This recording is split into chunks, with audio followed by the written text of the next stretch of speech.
बहुत बहुत स्वागत है आप सभी का हमारे इस यूट्यूब चैनल पर। और आज के इस वीडियो में बात करने वाले हैं class 12 history model set number 2 की। देखिए जो मॉडल सेट नंबर 2 है उसको हम लोग देखने वाले हैं। पिछले वीडियो हम लोग सेट 1 को किए थे क्लियर, अब हम लोग करेंगे सेट 2 को। तो यहाँ से जो भी प्रश्न उत्तर बनेंगे हम लोग देखेंगे एक एक प्रश्न को बारीकी से। तो चलिए समय को देखते हुए हम लोग प्रश्न उत्तर को देखते हैं। तो सामान्य रूप से आपसे को पता ही है क्योंकि हम बहुत दिनों से अभी मैं वीडियो अपलोड कर रहा हूँ मॉडल सेट के बारे में, तो आपको सब पता ही है। तो चलिए देख लेते हैं आपको पहले प्रश्न उत्तर को। तो सबसे पहले आपको प्रश्न देखना पड़ेगा। तो देखिए आपका कुछ इस प्रकार से प्रश्न में दिखा रहा हूँ, इसके बाद इसका आंसर देंगे। तो देखिए आप इसको स्क्रीनशॉट ले सकते हैं प्रश्न को, और प्रश्न को आप देख भी सकते हैं। अगर आपको प्रश्न चाहिए पीडीएफ तो मैं पीडीएफ दे दूंगा, टेंशन नहीं, कमेंट कर दीजिएगा। तो देखिए सबसे पहले जो प्रश्न पूछा जाएगा, तूज़क एक बाबरी किस भाषा में लिखा गया है, इस प्रकार से आपका प्रश्न है। तो इस प्रश्न को भी वहाँ मैं लिखूँगा और आंसर भी बताऊँगा, ठीक है। तो चलिए देख लेते हैं। स्टार्टिंग में सबसे पहले देखते हैं पहला क्वेश्चन को। तो आपका पहला क्वेश्चन पूछा जा रहा है कि तूज़क ए बाबरी किस भाषा में लिखा गया है। देखिए जो तूज़क ए बाबरी है तो चतकाई तुर्की द्वारा लिखा गया, तुर्की में लिखा है, ठीक है। ये आपका रह गया आंसर, ठीक है। बाबर द्वारा लिखा गया है, चतकाई तुर्की द्वारा। अब सेकंड प्रश्न देखते हैं। तो आपका जो दूसरा प्रश्न पूछा जा रहा है कि 1857 का जो क्रांति है, ठीक है। तो 1857 की क्रांति के समय भारत का गवर्नर जनरल कौन था। तो उस समय जो भारत का जो गवर्नर जनरल था वो लॉर्ड कैनिंग थे। कौन थे? Lord Canning. 1857 के समय लॉर्ड कैनिंग थे। अब देख लेते हैं तीसरा प्रश्न। तो आपका तीसरा प्रश्न पूछा जा रहा है कि चोरा चोरी हत्याकांड जो हुआ था, ठीक है, वो कब हुआ था और किस राज्य में हुआ था। तो ये चोरा चोरी हत्याकांड हुआ था आपका 5 फरवरी 1922 में हुआ था। और स्थान क्या है? स्थान है गोरखपुर, ठीक है। गोरखपुर कहाँ पे है? उत्तर प्रदेश में, जिसको शॉर्ट में हम लोग बोलते हैं यूपी। तो यूपी उत्तर प्रदेश में गोरखपुर में हुआ था 5 फरवरी 1922 में चोरा चोरी हत्याकांड, ठीक है। अब देख लेते हैं चौथा प्रश्न। तो आपका चौथा प्रश्न पूछा जा रहा है कि मुस्लिम लीग की स्थापना कब और कहाँ हुई, ठीक है। तो मुस्लिम लीग की जो स्थापना हुई थी वो हुई थी दिसंबर 1906 में, और हुआ था ढाका। और ढाका कहाँ है? बांग्लादेश। बांग्लादेश की राजधानी है ढाका, ठीक है। और वहाँ की मुद्रा है टाका, याद रखिएगा। चलिए साथ ही साथ पांचवा प्रश्न देख सकते हैं। पांचवा प्रश्न पूछा जा रहा है कि आपका जो भारत छोड़ो आंदोलन हुआ था तो इसका शुरुआत कब हुआ था। जो भारत छोड़ो आंदोलन है इसकी जो शुरुआत हुई थी अगस्त 1942 में हुआ था, ठीक है। अगस्त 1942 में भारत छोड़ो आंदोलन हुआ था। यहाँ होता है पाँचवा प्रश्न क्लियर। अब देखते हैं छठा प्रश्न। चलिए जल्दी जल्दी हम लोग प्रश्न उत्तर की बात करेंगे, और आप इसको देखिए बहुत ही अच्छे तरीके से मैं अभी बता रहा हूँ आप सभी को। और देखिए इस प्रकार से जो आपको टाइपिंग करके दे रहा हूँ आप इसको बढ़िया तरह से आप अपना कॉपी में नोट बना सकते हैं, ठीक है। तो चलिए देख लेते हैं छठा प्रश्न, जैसे कि आपको लिखने में भी समस्या नहीं होगी, ठीक। देखिए छठा प्रश्न क्या है। पूछा जा रहा है कि दीन ए इलाही से आप क्या समझते हैं। तो दीन ए जो इलाही है वो क्या है। चलिए देख लेते हैं आंसर में क्या होगा। तो देखिए जो दीन ए इलाही है तो दीन ए इलाही 1582 में मुग़ल सम्राट अकबर द्वारा एक समृद्ध धर्म था, ठीक है, जिसमें सभी धर्मों के मूल तत्वों को डाला। इसमें प्रमुखतः हिंदू, ठीक है, इस्लाम धर्म, इसके अलावा जैसे कि जैन हो गए, ठीक है, फारसी हो गए, यहाँ पार लिखा गया सॉरी, फारसी हो गया, जैन हो गया, ईसाई धर्म, सभी विचारधाराओं को सम्मिलित किया गया है। देखिए जो दीन ए इलाही है एक प्रकार का धर्म थे, एक प्रकार का विचार होगा, ठीक है। वो अशोक द्वारा चला गया था। कब? तो 1582 में। इसमें सभी धर्मों को शामिल किया गया है। ये रह गया आपका, ठीक है। अब देख लेते हैं आपका सातवां प्रश्न। तो सातवां प्रश्न भी बहुत इंपॉर्टेंट है, देखिए बहुत ही अच्छा प्रश्न है। तो आपका सातवां प्रश्न पूछा जा रहा है कि लॉर्ड डलहौजी की राज्य अपहरण नीति क्या थी। देखिए बहुत ही मोस्ट इंपॉर्टेंट क्वेश्चन देख सकते हैं, बहुत ही अच्छा प्रश्न है कि जो लॉर्ड डलहौजी थे तो इसका जो राज्य अपहरण नीति था वो क्या था, आपको वहाँ बताना है। तो देख लेते हैं आंसर क्या है। तो लॉर्ड डलहौजी भारत में ब्रिटिश राज्य का गवर्नर जनरल था। सबसे पहले जानेंगे डलहौजी कौन था ना, ये गवर्नर जनरल था। जो लॉर्ड डलहौजी थे वो गवर्नर जनरल थे, सबसे पहले एक बात। और उसका जो प्रशासन चलाने का तरीका था वो साम्राज्यवाद था, ठीक है। उसका जो प्रशासन यानी जो चलाने का जो व्यवस्था था, ठीक है, जो तरीका था वो था साम्राज्यवाद के प्रतीक था। और 1848 में भारत का गवर्नर जनरल बनकर आया था। कब आया था? 1848 में जो लॉर्ड डलहौजी थे वो भारत का गवर्नर जनरल बन के आया था, ठीक है। क्या फिर कि ईस्ट इंडिया कंपनी ने भारत पर लगभग 200 वर्षों तक अपना मतलब अधिकार किया, ठीक है। और कंपनी के इस लंबे काल में, ठीक है, काल में ने दे दिया बड़े महत्वपूर्ण थी।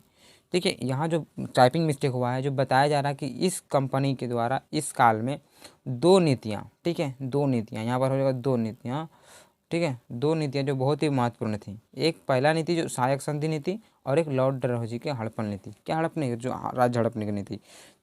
लॉर्ड डलहौजी सबसे पहले समझ लीजिए, वो जनरल गवर्नर जनरल थे, 1948 में 1848 में आए, ठीक है। और कंपनी के जो उस समय का जो कंपनी ईस्ट इंडिया कंपनी थी, जो चलाने का तरीका था, उसका 2 ही महत्वपूर्ण नीतियाँ थीं, ठीक है, बहुत ही महत्वपूर्ण नीति थे 2। तो एक तो आपका सहायक संधि नीति और एक लॉर्ड डलहौजी राज हड़पने की नीति। ये 2 नीति बहुत ही महत्वपूर्ण था। उनमें से आपको देख सकते हैं राज हड़पने की नीति, ठीक है। अब देख लें तो आपका 8वां प्रश्न पूछा जा रहा है क्या।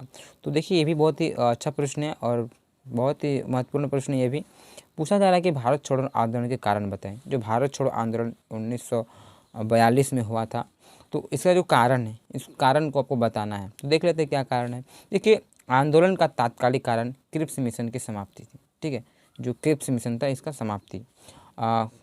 कांग्रेस वर्धा प्रस्ताव, ये एक हो गया। फिर क्या, कांग्रेस वर्धा प्रस्ताव कि देखिए 14 जुलाई 1942 को वर्धा में, ठीक है, कांग्रेस कार्य समिति की बैठक हुई, जिसमें भारतीय लोगों को भ्रष्टाचार, कालाबाजारी, चोर बाजारी और महंगाई से बचने के लिए सरकार से एक ही मांग की कि अंग्रेज भारत छोड़कर चले जाए, ठीक है।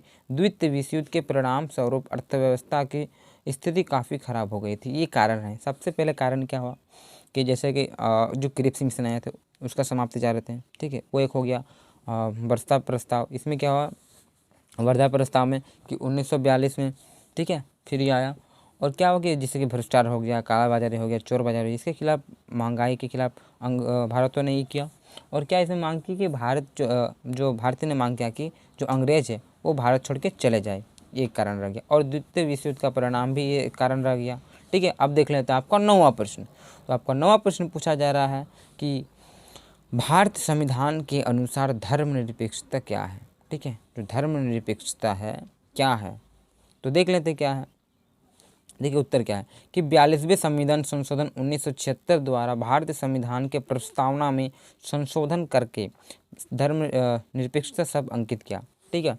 आप लोग पढ़ें प्रस्तावना वगैरह, ठीक है, और संशोधन भी होता है संविधान में। 11th में पूरा कम्प्लीटली पढ़ चुके हैं हम लोग, ठीक है। तो जो 42वें संविधान संशोधन हुआ था 1976 में, ठीक है, तो इसके द्वारा क्या हुआ, जो धर्मनिरपेक्षता शब्द है इसको जोड़ा गया। जैसे कि धर्मनिरपेक्षता, पंथ निरपेक्ष, इस तरह मतलब शब्दों का वहाँ जोड़ा गया, ये हो गया। देखिए धर्मनिरपेक्षता का अर्थ क्या है, तो धर्मनिरपेक्षता का अर्थ है कि राज्य, ठीक है, राज्य राजनीति या किसी भी गैर धार्मिक मामले से धर्म को दूर रखें, यानी कि सभी धर्म को समान महत्व देना, यानी कि अपना धर्म को ज़्यादा बढ़ावा देना, या तो फिर एक धर्म वाला है दूसरा धर्म को दूसरा कुछ बोल रहे हैं, ये रह गया।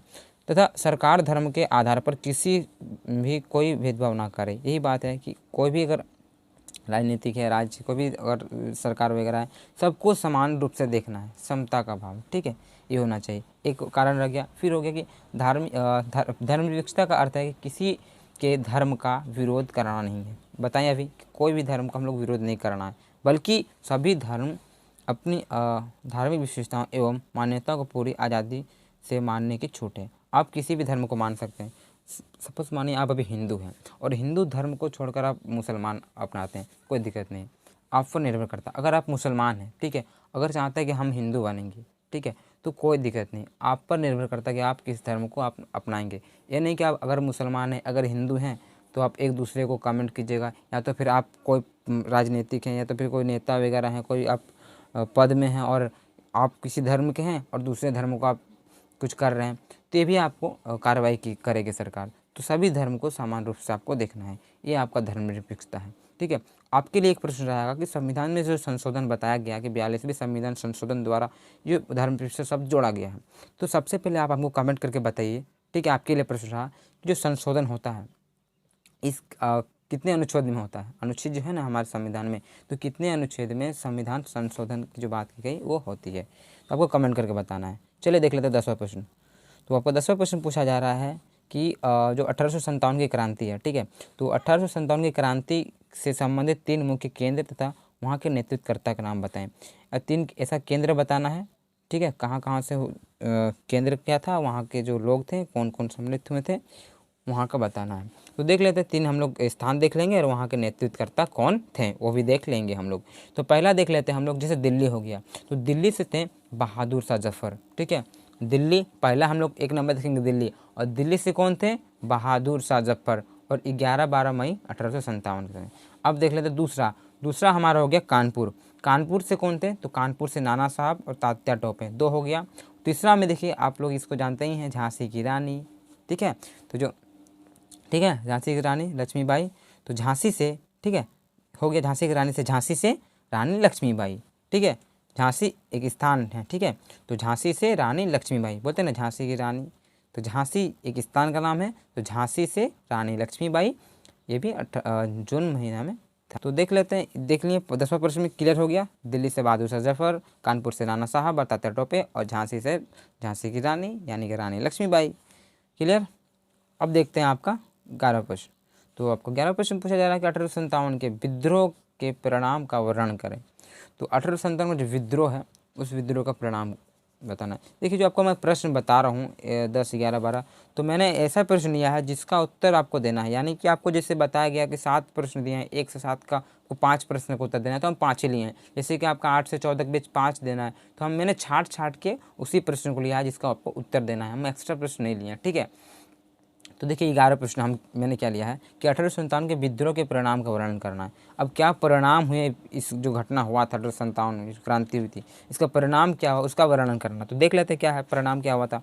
तो 1858 में क्या हुआ, ठीक है, 1 साल बाद, कि 1858 में ब्रिटिश संसद में एक कानून पास, ठीक है, पास कर दिया। तो पास ईस्ट इंडिया कंपनी का अस्तित्व समाप्त कर दिया गया। एक तो 1858 में क्या हुआ, जब से 57 में क्रांति हुआ, तो उसके 1 साल बाद ब्रिटिश संसद ने एक कानून पास किया, इसमें ईस्ट इंडिया कंपनी का अस्तित्व समाप्त कर दिया। एक चीज़ हो गया। दूसरा क्या हो गया, भारत के शासन का पूरा अधिकार रानी विक्टोरिया के हाथ में चला गया। जो भारत का शासन था तो उसका जो पूरा का पूरा अधिकार रानी विक्टोरिया के हाथ में चला गया।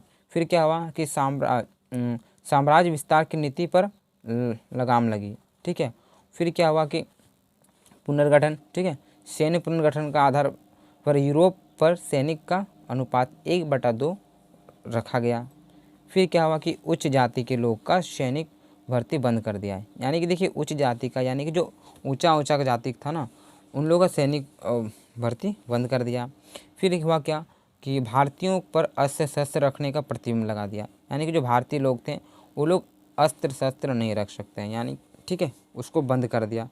क्रांति के बाद जो है लोग इतना भयभीत हो गए थे कि उसको बहुत सारा परिवर्तन आ गया। ठीक है, तो उन्होंने क्या किया कि जो उच्च जाति थे उसको सैनिक में नहीं ले रहा था। फिर क्या होता, अस्त्र शस्त्र प्रतिबंध लगा दिया, तो वो लोग खुद रखते थे, भारतीयों को नहीं देते थे। फिर क्या होता, गवर्नर जनरल के पद का नाम बदल कर वायसराय कर दिया। जो गवर्नर जनरल हुआ करते थे अब उसका नाम बदल कर क्या कर दिया, वायसराय कर दिया। ये हुआ क्रांति के बाद, जो 1857 की क्रांति के बाद ये सारे बात हुए। ठीक है, ये इसका परिणाम हुआ। फिर क्या हुआ कि भारतीयों में एकता की भावना विकास हुआ। ठीक है, भारतीयों में क्या एकता की भावना का विकास हुआ, ये हुआ। फिर तोपखाने पूर्ण रूप से अंग्रेज के अधिकार में हो गए। जो तोपखाने थे ये भी अंग्रेज पूरी तरह से अपने अधिकार में ले लिए। ये हुआ आपका कंप्लीटली आंसर, स्क्रीनशॉट ले सकते हैं, रुक के भी आप वीडियो को लिख सकते हैं। तो 12वां प्रश्न देख लेते हैं। तो आपका 12वां प्रश्न पूछा जा रहा है कि नमक सत्याग्रह की पृष्ठभूमि एवं उद्देश्य का वर्णन करें। ठीक है, जैसे आपका 11, 12, 13 आपका 5-5 अंक का प्रश्न है, तो आप इसको बढ़िया से लिखिएगा। ठीक है, तो देख लेते हैं 12वां प्रश्न और इसका उत्तर भी देख लेते हैं। तो नमक सत्याग्रह पता ही है, गांधी जी द्वारा चलाया गया था। तो इसका उद्देश्य क्या है, उसका वर्णन करना है, पृष्ठभूमि भी। तो चलिए देख लेते हैं, सबसे पहले पृष्ठभूमि को देख लेते हैं। देखिए, गांधी जी और जवाहरलाल नेहरू के नेतृत्व में, ठीक है, गांधी जी और पंडित जवाहरलाल नेहरू यानी कि जो हमारे प्रथम राष्ट्रपति थे देश के, ठीक है, इसके नेतृत्व में भारतीय राष्ट्रीय कांग्रेस ने सार्वजनिक रूप से 26 जनवरी 1930 को आज़ादी की घोषणा पूर्ण स्वराज जारी की। देखिए, जो सबसे पहले हम लोग बात करेंगे 26 जनवरी को हम लोग जो मनाते हैं, ठीक है, गणतंत्र दिवस, तो हम लोग एक बार फिर से पहले ही हम लोग जो 26 जनवरी 1930 को आज़ादी का मतलब मनाए थे। अब कहाँ मनाए थे हम लोग, वो पाकिस्तान में, कहाँ, रावी नदी के किनारे, ठीक है, कराची में मनाए थे। तो ये बताया जा रहा है कि गांधी जी और पंडित जवाहरलाल नेहरू के नेतृत्व में राष्ट्रीय कांग्रेस ने सार्वजनिक रूप से 26 जनवरी 1930 को आज़ादी यानी पूर्ण स्वराज जारी की। नमक मार्च जो है, ठीक है, नमक मार्च से दांडी 6 अप्रैल को गांधी जी द्वारा अवैध नमक कानून बनाने के साथ निष्कर्ष निकाला गया और 1930 में ब्रिटिश नमक कर के खिलाफ राष्ट्रव्यापी विरोध प्रदर्शन शुरू किया। देखिए क्या हुआ कि जो मार्च में आपका दांडी से निकला था ना, 12 मार्च को निकला था और 240 किलोमीटर तक की यात्रा की। कहाँ से? अहमदाबाद जो है हमारा, वहाँ से महात्मा गांधी जो आश्रम था, ठीक है, साबरमती आश्रम से निकला था इसके सहयोगी के साथ में। तो 6 अप्रैल को वहाँ पहुँचे, ठीक है, तट पर, और नमक बनाए और उसका विरोध किया, अंग्रेज़ों का विरोध, ठीक है। ये आपका हुआ निष्कर्ष निकाला और 1930 में ब्रिटिश नमक के खिलाफ राष्ट्रव्यापी विरोध प्रदर्शन शुरू किया। इसमें कई महिलाओं ने ही भाग लिया। देखिए महिला भी इसमें भाग लिए थे, ये बात आप लोग याद रखिएगा। अब इसका उद्देश्य देख लेते हैं, क्या थे उद्देश्य। तो देखिए इसका जो मुख्य उद्देश्य था, तो इसका मुख्य उद्देश्य अंग्रेज़ों द्वारा लागू नमक कानून के विरुद्ध सविनय कानून को भंग करना था। और क्या, दरअसल अंग्रेज़ी शासन में भारतीयों को नमक बनाने का अधिकार नहीं था। क्या होता कि अंग्रेज क्या बोलते थे कि जो भारतीय हैं, भारतीय नमक नहीं बना सकते हैं। इतना ही नहीं, अंग्रेज ने इस नमक पर कई गुना कर भी लगा दिया था। बना तो नहीं सकते, साथ ही साथ क्या कर भी लगा दिया था, ये कारण हो गया। फिर हुआ कि लेकिन जब नमक जीवन के लिए आवश्यक वस्तु हैं। देखिए नमक तो दैनिक रूप से चाहिए हमें, हर एक थोड़ा मतलब दिन में चाहिए, कैसे भी खाना खाएं तो हमको नमक चाहिए चाहिए। तो ये तो बहुत ही आवश्यक वस्तु है, ठीक है। इसलिए इस कर का हटाने के लिए गांधी जी सत्याग्रह चलाएं। इसलिए इस कर को हटाने के लिए गांधी जी ने ये सत्याग्रह चलाएं। ये हुआ आपका पूरा 12 नंबर का आंसर। तो चलिए देख लेते हैं अगला प्रश्न, आपका 13वां नंबर प्रश्न है। तो क्या है प्रश्न देख लेते हैं। और आज का अंतिम प्रश्न है 13वां प्रश्न, देख लेते हैं फटाक से, बिना देर के प्रश्न की बात करते हैं। तो आपका प्रश्न पूछा जा रहा है कि संविधान निर्माण में प्रारूप समिति की भूमिका का वर्णन करें। देखिए जो संविधान निर्माण है, जो भारतीय संविधान है, इसका जो निर्माण है कई तरीके से हुआ। तो इस भारत का जो संविधान का प्रारूप समिति है, तो इसका क्या भूमिका है, इसका वर्णन करना है। तो देख लेते हैं प्रारूप समिति का वर्णन। तो देखिए देखिए संविधान में बनाए गए नियमों पर विचार विमर्श करने के लिए प्रारूप समिति का गठन किया गया था। जो संविधान है, इस संविधान को जो बनाए गए थे, तो इसमें कुछ नियम थे, कुछ और भी कायदे थे।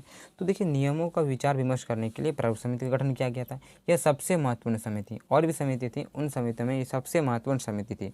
ठीक है, इस समिति की स्थापना की अगर बात किया जा सकता है, तो इस समिति की स्थापना 29 अगस्त 1947 में हुई। ठीक है, प्रारूप समिति के निर्माण जो हुआ था 29 अगस्त 1947 में हुई। यह समिति 7 सदस्यों की, ठीक है, की थी। जो समिति थी इसमें 7 सदस्य हैं, ठीक है, 7 मेंबर्स थे, तो 7 सदस्यों की थी। और इसके अध्यक्ष डॉक्टर भीमराव अंबेडकर थे। जो प्रारूप समिति का अगर पूछा जा सकता है, तो प्रारूप समिति के अध्यक्ष थे आपका डॉक्टर भीमराव अंबेडकर। ठीक है, और क्या हुआ ने अत्यधिक परिश्रम डॉक्टर भीमराव अंबेडकर ने क्या हुआ क्या डॉक्टर भीमराव अंबेडकर ने अत्यधिक परिश्रम के उपरांत संविधान का प्रारूप तैयार किया और उसे फरवरी 1948 को संविधान सभा के अध्यक्ष के समक्ष प्रस्तुत किया। ये रह गया आपका एक।